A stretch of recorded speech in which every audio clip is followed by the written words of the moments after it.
Hey everyone, and welcome to TopThink. Today we're going to learn about the 7 secrets of mastering self-control. Now let's begin. Number 1. Manual habits. Forming good habits is a grueling process. If you're trying to exercise regularly, well, there will be times when you want to skip the gym and just eat junk food. You'll find that you're especially vulnerable to temptation within the first 2 months. For a lasting habit to form, it normally takes about 66 days of hard work. This window gives your body and brain the time to get accustomed to new behaviors. As long as you're consistent, new habits will start to feel unconscious and automatic by the end. But before that happens, you have to survive any new habit's growing pains. You can't cut yourself too much slack. You can't let yourself cheat or talk yourself out of it. We've all had lazy days where these terrible judgment calls seem like a great idea, but they never are. So what can you do to make this process easier? Well, the simple answer is force it. Grit your teeth and try your best to smile through the pain. This arduous process is an essential part of habit formation. Your body will resist you. Old habits will lead you astray. It won't always feel fun or natural, but you have to keep pushing. The more consistent you are, the faster your habits will form. Number 2. Daily monitoring. No matter what you're trying to accomplish, monitoring your behavior is a great way to keep yourself on the right path. Think of it like a to-do list. Doesn't it feel great to look back and see all your goals crossed out? Monitoring works the same way, but instead of crossing things off, you're filling them in. This gives you the opportunity to physically see your progress happening. Calorie counters are probably the most popular example of monitoring. These programs let you keep track of the total calories that you consume each day. If you're making progress, these low totals will leave you feeling happy and confident. You'll be even more motivated to find the same success day after day. On the other hand, if you're not making progress, monitoring reminds you of what you're doing wrong. It's easy to simply ignore a bad habit. Out of sight, out of mind, right? But when it's laid out on paper, you can't pretend it didn't happen. Daily monitoring ensures that those mess-ups don't just slip through the cracks. Number 3. Managing anticipation. Why is it so hard to resist buying the next big thing? How do you stop yourself from doing things you know you shouldn't? We struggle to control vices like overspending because of something psychologists call anticipatory joy. Imagine you see a commercial for the next generation phone. Oh, you love all the new features and suddenly start imagining what your life would be like if you had one. You can finally take amazing pictures like you see online. You could organize your whole life with the touch of a button. You subconsciously imagine extravagant vacations, memorable experiences, and lasting friendships. You get so excited about the limitless possibilities that you forget one important thing. It's just a phone. Anticipatory joy is a trick your brain plays on itself. When you want something, your brain doesn't always think rationally. The idea of improving your life stimulates the release of feel-good hormones. They reward anticipation and emotion, but make it harder for you to think through your decisions. So once you start imagining happiness, your brain blindly fills in the gaps with friendship and fun. Most of the time, you're not actually excited about whatever it is you want to buy, you're excited about the lifestyle you imagine comes with it. So what happens after you buy the phone? Obviously, your life doesn't suddenly change. You might find yourself feeling disappointed. You got so excited about that perfect mental image, but now that you're here, you realize how unrealistic your expectations were. You might feel frustration or regret, so you search for something else to make you happy. Before you know it, you're trapped in the same deceptive vortex of anticipation and disappointment. To clarify, anticipatory joy affects more than just your spending habits. You get the same feeling when you ditch work to go to a concert, or take a random road trip thinking it'll be some life-changing journey. Your emotions convince you that it's worth it to be reckless and out of control.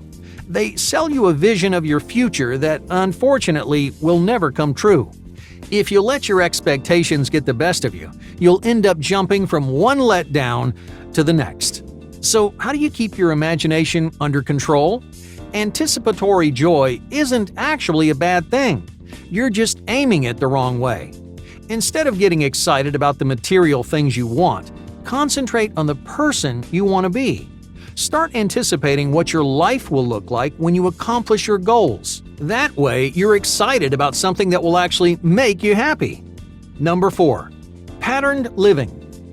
To master self-control, you need to look at your habits a little differently. Less disciplined people tend to use an act mindset. In other words, they view their individual actions as isolated incidents. Let's say you're trying to be more productive. You might think there's nothing wrong with procrastinating one time, but it's never just once, is it? Whether you realize it or not, cheating tonight encourages you to cheat tomorrow. You're rewarding your brain for breaking the rules, so by giving yourself a free pass, you're letting those bad habits sneak back in. This is why people with more self-discipline use a pattern mindset. Imagine each action as one little part of a huge line of dominoes. Knocking just one down would mean you're ruining the whole thing. While habit formation isn't quite as dramatic, everything you do, good or bad, is connected somehow. The simple truth is, stronger patterns make stronger people. Number 5. Calculated distractions. Self-control isn't about removing all distractions from your life. Having no distractions can be as bad as having too many. There are very few people in the world that can actually live that kind of lifestyle. Even though some distractions destroy productivity, others can play an important role. They relieve stress and give you a chance to recharge. A distraction may even inspire you or help you see things differently. Breaks and distractions will build your self-control by avoiding frustration and fatigue, but there's a right and a wrong way to get distracted. Let's start with the wrong way. Distractions are meant to be short and sweet. They shouldn't take up hours of your time or create more stress than they take away. The point is to give your mind a quick breather, not to take it out of the game entirely. A calculated distraction should bring you a short burst of happiness. Its main job is to improve your mood and refresh your mind. That's why music, crafts, and snacks are 3 of the best ways to distract your brain. Music lifts your spirits and motivates you to keep pushing. Crafts like drawing and journaling give your brain some much-needed creative freedom. Finally, snacks give you a boost of energy, and they just taste good. Like any muscle in your body, your brain can't perform without a little rest and relaxation. So use these calculated distractions to make sure you're recharging the right way. Number 6. Voiding temptations. Distractions serve another valuable purpose for people learning self-control. When you imagine a distraction, you probably think of watching TV or browsing social media. They're time wasters you do instead of doing something more productive. But this isn't the only type of distraction out there.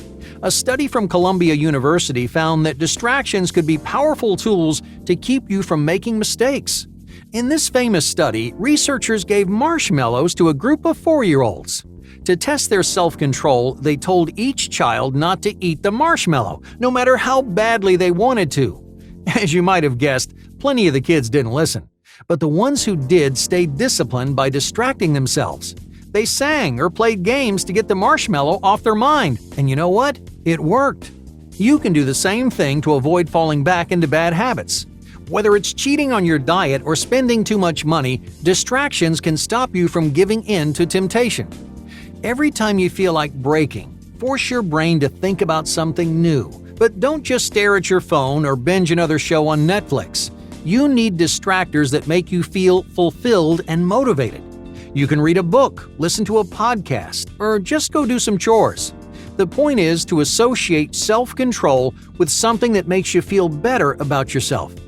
When you do hit a rough patch, this is an easy and effective way to get through without sacrificing the progress you've made.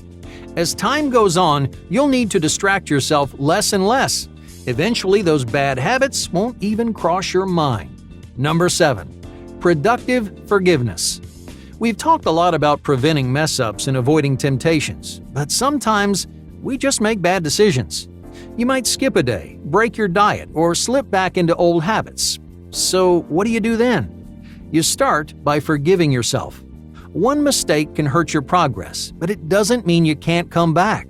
You shouldn't fall into a downward spiral and throw away all of your hard work. Even if you take one step backwards, you can always start moving forward again. The longer you wait to confront your mistakes, the harder it is to recover from them. Forgive yourself right away without letting yourself off the hook. Your mistakes can be incredibly motivating, but only if you make an effort to learn from them. Hey, thank you for watching TopThink, and be sure to subscribe because more incredible content is on the way.